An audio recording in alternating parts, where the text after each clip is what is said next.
a third identity, a third skill, a third personality that you'll come out of a history degree with. And this is similar to the ideas of communication that I've just been talking about, but I'm talking here more about incisiveness and debate and argument. So I'm talking here about being an incisive debater, about being able to communicate, but also intervene, to critique, to analyse. And these are the sorts of skills you'll naturally develop as a historian as you move through your degree. So you'll be able to see the different sides of the argument, but you'll also be able to pinpoint the key issue. And this is important when you've got a plethora of information or opinions or approaches. So you'll keep attention focused on the key strand of an argument whilst being able to deal with the different types of debate and opinion that are being thrown at you. You'll balance support for certain opinions with criticism and critique of others. You'll respect the context and background which has led certain speakers and certain writers and certain professionals to say things. And by the end of the debate, you'll be able to bring these arguments together, repackage them once again, but also, and crucially, convince the audience, whether it's a committee, a board meeting, or an external audience, that your line of argument is the most precious and convincing of them all.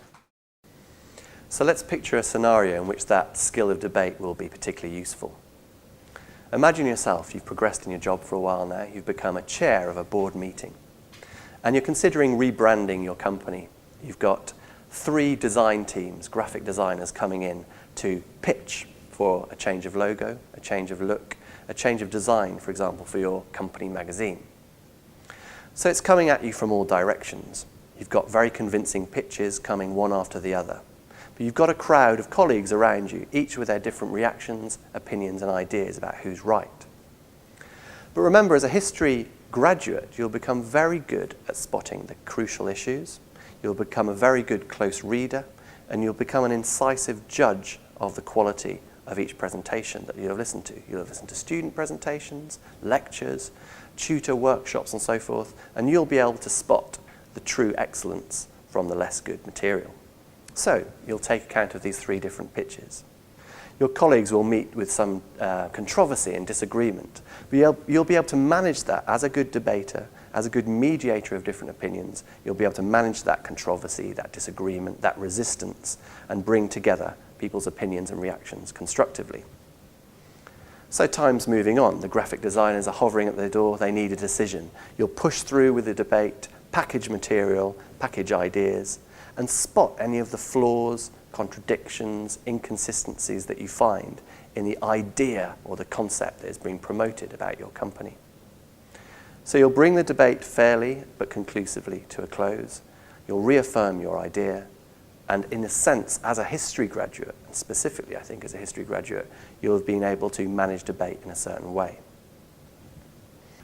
The final scenario that I'd like to think about is a context in which your thinking has to be flexible, has to be adaptable. And so I'll describe this kind of skill or this kind of identity as the flexible thinker, the historian as flexible thinker. And this is probably the most broad-ranging but valuable skill you'll come out with as a history graduate. Remember, you'll have moved from context to context as you've moved through your degree. You'll have been forced to look, as I've talked about before, at different periods, different debates, and big ideas. And you've had to adapt your mind to the debate that surrounds each of those contexts. So, if you think of yourself as a flexible thinker, then that means you'll be able to adapt not only to a different role after university, but you'll be able to adapt to the different issues or demands of that role. Each class you'll have been to will be a kind of new context for debate during your degree. Each tutor you'll have faced will set up a different channel of argument or a new topic. And each presentation or assignment that you construct and deliver will be about arguing a slightly different, nuanced position. So, flexible thinking will come naturally to you by now. Finally then, let's think of the scenario in which you'll be able to utilize that skill.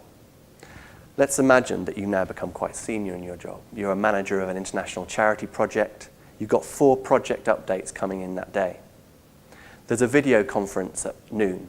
You've got to summarize and understand each of those projects, each of those contexts of charity delivery by 12 o'clock that day.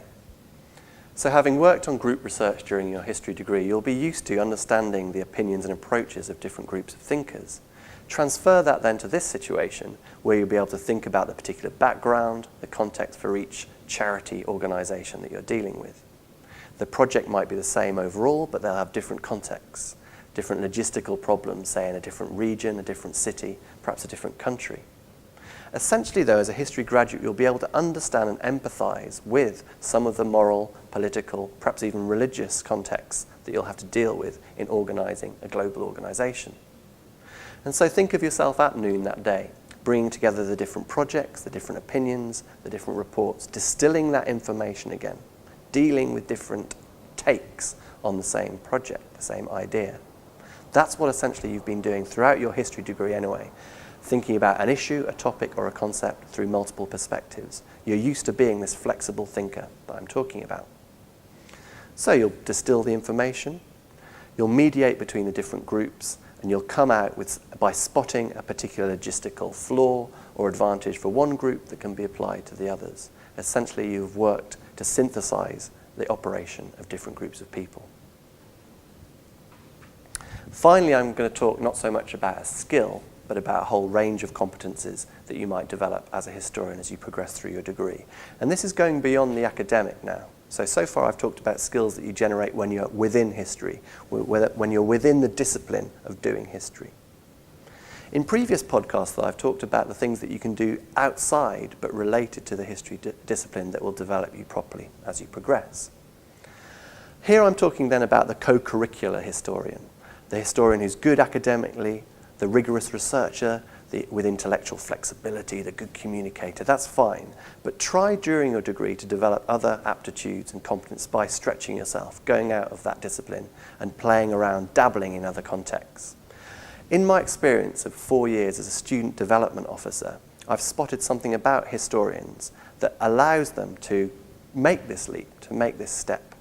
And here are some of the things that historians tend to do. First of all, you get a lot of historians who move into student broadcasting. Communicators apply their strengths in different areas, so student radio, student journalism, student TV. Increasingly also, you get these history students who want to take the principles and the knowledge of history beyond the discipline, apply it to charitable contexts, community groups, public engagement. So you might think about doing that. Other historians might keep it in-house, but they'll still join debating societies, political societies, and gather this moral, cultural, and global awareness that is quite rare. And it's also something that employers really seek, this adaptability, this understanding of not only a local or national context, but a global context. So here I'm talking about the co-curricular historian, whose advantages go beyond the academic, beyond the refined skills that you develop as a researcher. And so the final scenario that I'd like to talk about is one where you might be able to adapt your history skills to a public audience. So imagine yourself, you are an employee at a think tank, a governmental think tank, a policy think tank perhaps. You deal in very specialized terminology. You deal in very specialized statistics and information, and you produce policies that are elite in a certain way, that are refined and sophisticated. The government messages you one day and demands that you become more accountable, more accessible, and more media friendly. You have to suddenly repackage your terminology, your policies, your ideas for a much broader and bigger audience. So what I would advise there is you think about your capabilities of a historian. Well, perhaps you have stepped out of that history discipline. You've done a bit of student broadcasting, you've worked with a charity, you've maybe done a placement in a local school. You'll already be very good at adapting and repackaging information to a new audience. So you're there, you've got a couple of days to epitomize and distill what your policies really mean, what relevance they have to the public, to the community, to society. Well, you've been doing that gradually over your history degree by stepping out and experimenting in different contexts. And if you have done that, imagine the skill and speed by which you can repackage and distill the information to a new audience. So armed with those skills, you send out a release to the media and you set up a podcast or a debate on your website which allows the public to interact with your policies and ideas. Over the weeks, there's an engagement, there's an interest that highlights the value of your think tank, and you get positive media attention and a slap on the back from the government. So these are the kinds of things I think you develop as a history graduate. An ability to adapt, to be flexible, to operate in terms of multiple audiences. So what do you get from a history degree? What's the value? What are the skills that you get? I'll just run through these in conclusion and give you a sense of how it actually is valuable and is adaptable to do a history degree. We hear a lot about transferable skills, and we get tired with this empty rhetoric around this. And some of you might be saying, well, I do history because I love history. I've got a passion for the subject, an intrinsic fascination for it. That's fine. But you might as well go into your history degree knowing the skills and aptitudes that you'll come out with. So you'll be culturally informed. You'll be politically aware. You'll be aware of different approaches and perspectives. You'll be this communicator that I've talked about who not only can manage and distill information, but can make incisions and interventions into debate. But most importantly and most crucially, I think you'll be an adaptable historian, a graduate who can package and manage information for different audiences.